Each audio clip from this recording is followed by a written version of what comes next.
Nous voilà dans la deuxième partie de la présentation de cet exercice, à savoir l'introduction des cas de charge et des combinaisons. Donc dans un premier temps, je vais créer des groupes de charges, ici.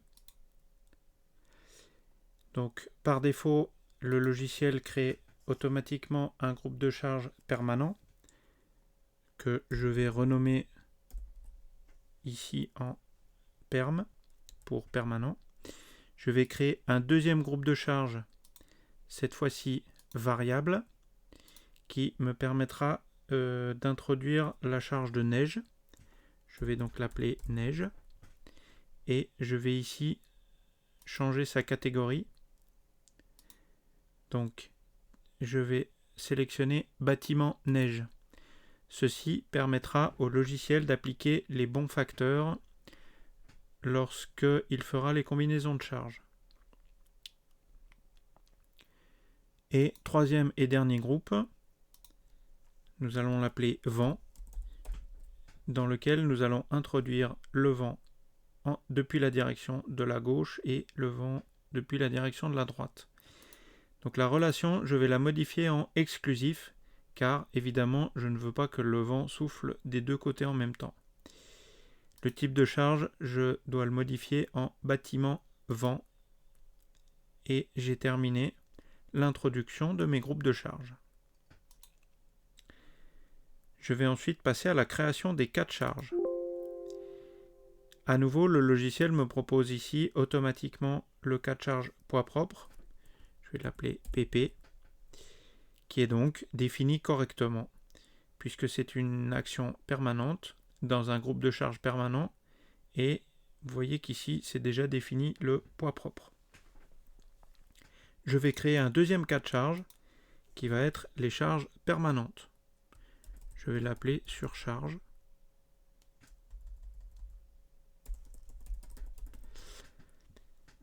Donc là, il ne s'agit plus de poids propre. Par contre, il s'agit bien de charge permanente et on est toujours dans le groupe de charge permanent.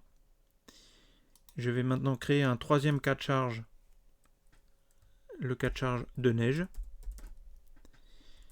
Donc ici, ça n'est évidemment plus du poids propre. Et cette fois-ci, c'est un type d'action variable. Donc vous voyez qu'automatiquement, il m'a changé de groupe de charge parce qu'il n'est pas d'accord d'utiliser un groupe de charge permanent pour un type d'action variable. Donc j'ai le choix ici entre neige et vent. Donc je garde l'option neige. Quatrième et avant-dernière charge, vent depuis la gauche. Ici, il ne s'agit plus de neige, mais de vent. Et il me reste à créer mon dernier cas de charge, le vent depuis la droite. Et cette fois-ci, on reste dans le groupe de charge vent. J'ai créé ainsi mes 5 cas de charge. Maintenant, nous allons introduire les charges. Je remonte au niveau de l'arborescence dans charge. Et je sélectionne ici le premier cas de charge dans lequel je veux introduire des charges. Le poids propre, je ne peux rien lui introduire, tout est grisé étant donné que c'est un cas de charge automatique. Nous allons introduire les surcharges dans le cas de charge correspondant et nous allons introduire une charge répartie sur une barre dans la direction Z, donc verticalement. Il va s'agir d'une charge uniforme de moins 5 kN puisque les actions de poids vont vers le bas. Nous allons nous mettre en système de coordonnées global. Nous allons voir dans le cas de charge suivant la différence entre le système de coordonnées global et local. Lorsque je valide, vous voyez que la charge s'applique verticalement et qu'elle est disposée tout le long de l'arc. Dans mon deuxième cas de charge, ici de neige, je vais introduire à nouveau une charge répartie sur la barre, cette fois-ci de moins 12 kN. Cette fois-ci, je ne veux pas que la charge s'applique sur la longueur, mais j'aimerais utiliser la projection, étant donné que la neige va s'appliquer sur une surface horizontale. Voilà, donc le logiciel me représente cette charge en partant du début de la barre. Le début de la barre se situe ici, donc il va tout simplement dessiner la charge horizontalement par rapport à cette barre. Néanmoins, elle va s'appliquer sur la totalité de la barre. C'est juste une représentation graphique pour montrer que cette charge est projetée. Maintenant, nous allons passer à l'introduction de la charge de vent depuis la gauche. Donc dans la donnée du cours, vous avez un tableau qui vous indique cette répartition du vent sur une forme parabolique. Pour cela, je vais toujours utiliser ma charge répartie sur une barre. Cette fois-ci, je vais utiliser le système de coordonnées locales, étant donné que les charges de vent sont toujours perpendiculaires à la surface qu'elles vont rencontrer. Pour ce qui est de la distribution, je vais choisir ici la forme trapézoïdale. Vous voyez ici que maintenant, au lieu d'avoir une charge uniforme avec une seule valeur, ma charge peut prendre une valeur au départ et une valeur à la fin. Je vais commencer à introduire les valeurs selon les valeurs du tableau, moins 4,5 kN jusqu'à moins 6 kN. Ici, l'intervalle d'application de la charge ne va plus être du début à la fin de la barre, mais par intervalle de 10%. Donc je vais indiquer de 0 à 0,1, c'est-à-dire un dixième de la barre. Lorsque je clique sur OK, la charge va automatiquement s'appliquer sur mon arc, étant donné que je n'ai que cette seule barre dans le projet. Si j'avais plusieurs barres, je devrais sélectionner la barre en question. Donc vous voyez bien que j'ai une charge trapézoïdale qui va du début de la barre jusqu'à un dixième de la barre. Pour introduire la deuxième partie de la charge, je dois introduire une deuxième charge. Cette fois-ci, cette charge, elle va aller de 0,1 à 0,2. Alors ici, commencez par introduire la deuxième position, sinon il ne va pas être capable de faire un intervalle qui va de 0,1 à 0,1.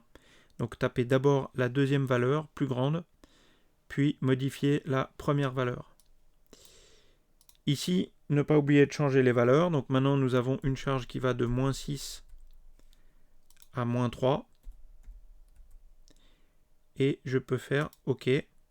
À nouveau, elle va s'appliquer sur ma barre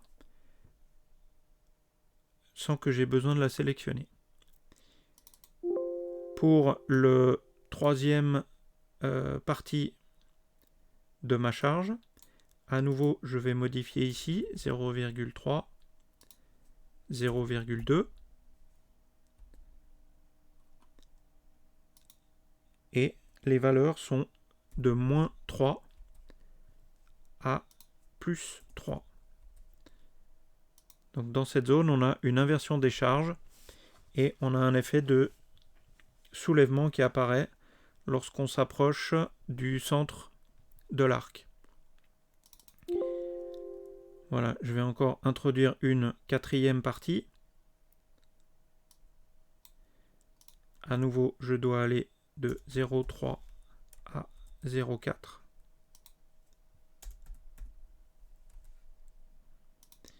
Et de la valeur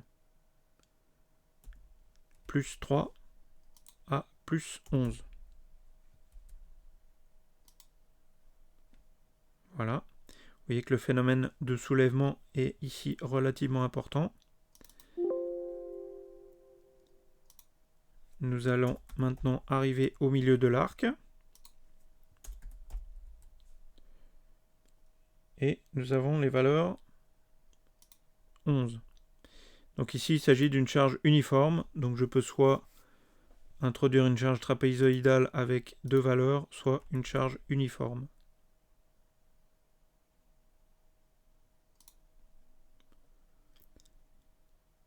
Maintenant, j'introduis la première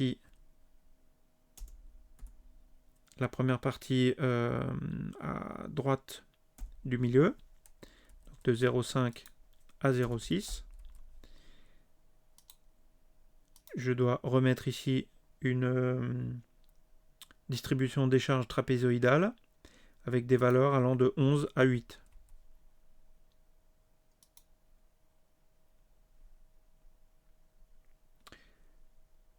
J'ai encore une partie qui va varier de façon trapézoïdale de 0,6 à 0,7.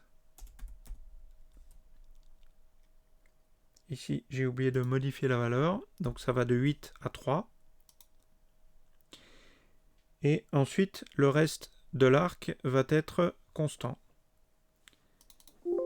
Donc je vais ici sélectionner la distribution uniforme avec une valeur de 3 kN par mètre allant jusqu'à la fin de l'arc et qui commence à 70%. Voilà. J'ai terminé l'introduction du vent depuis la gauche. Maintenant, je dois faire la même chose pour le vent venant de la droite. Pour cela, nous allons utiliser une petite astuce. Cette astuce consiste à copier toutes les charges que nous avons introduites dans un autre cas de charge et nous allons ensuite les modifier. Pour cela, nous allons utiliser un bouton action ici en bas, copier toutes les charges dans un autre cas de charge. Donc je clique sur les trois petites flèches ici et je sélectionne le vent depuis la droite. Je valide et le logiciel me dit que toutes les charges ont été copiées dans ce cas de charge.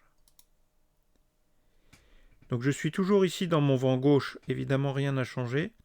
Si je vais dans le vent de droite dans lequel je n'avais pas introduit de charge, maintenant j'ai toutes ces charges que je viens de copier. Maintenant, je vais sélectionner toutes mes charges en les cliquant les unes après les autres.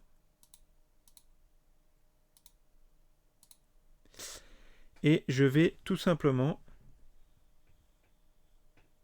modifier ces charges. Pour cela, il y a une modification toute simple à faire. On va changer l'origine de la définition des charges. Au lieu de depuis le départ, je vais lui indiquer depuis la fin.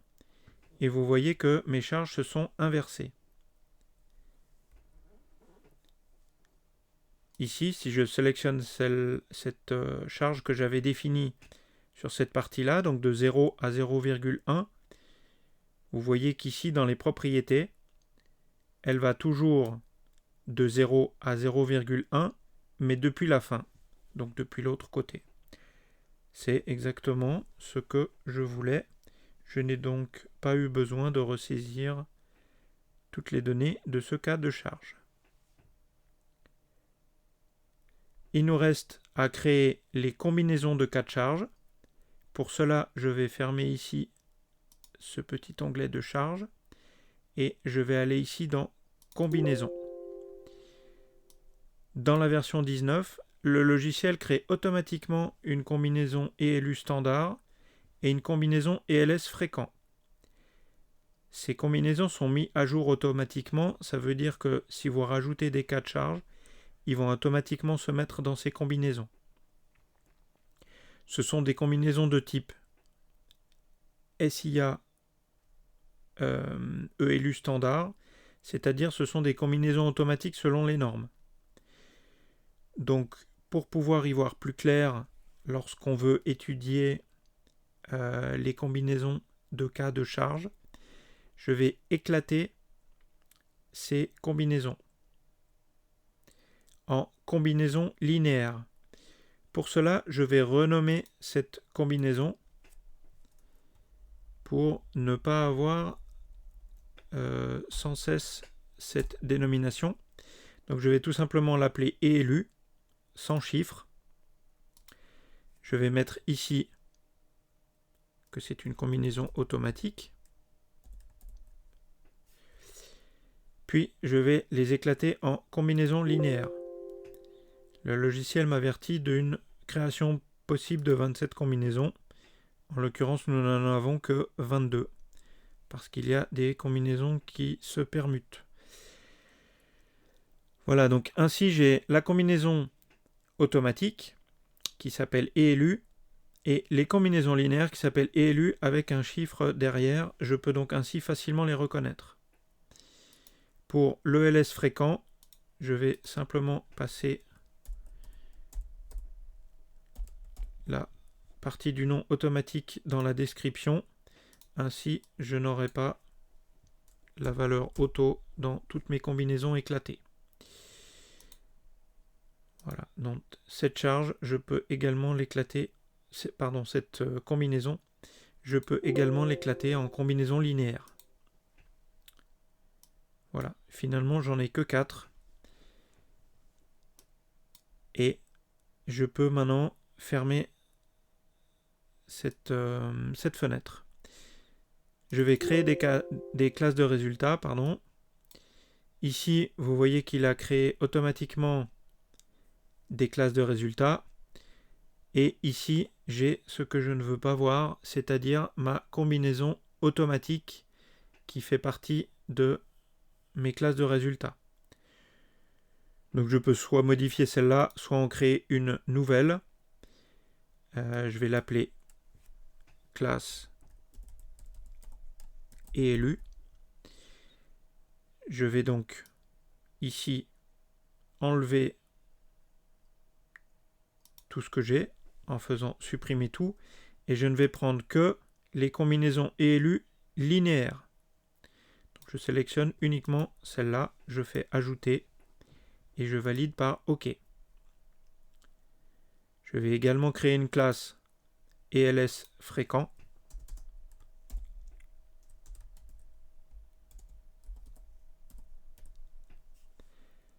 dans lequel je supprime tout et je n'ajoute que les combinaisons linéaires fréquentes que je viens d'éclater. J'ai ainsi recomposé finalement mes deux combinaisons automatiques, si ce n'est que maintenant dans ces classes de résultats, je vais pouvoir trier mes résultats et sélectionner ma combinaison de cas de charge. Je peux dorénavant lancer le calcul. Ici, nous pouvons aller directement sur calcul et lancer l'opération.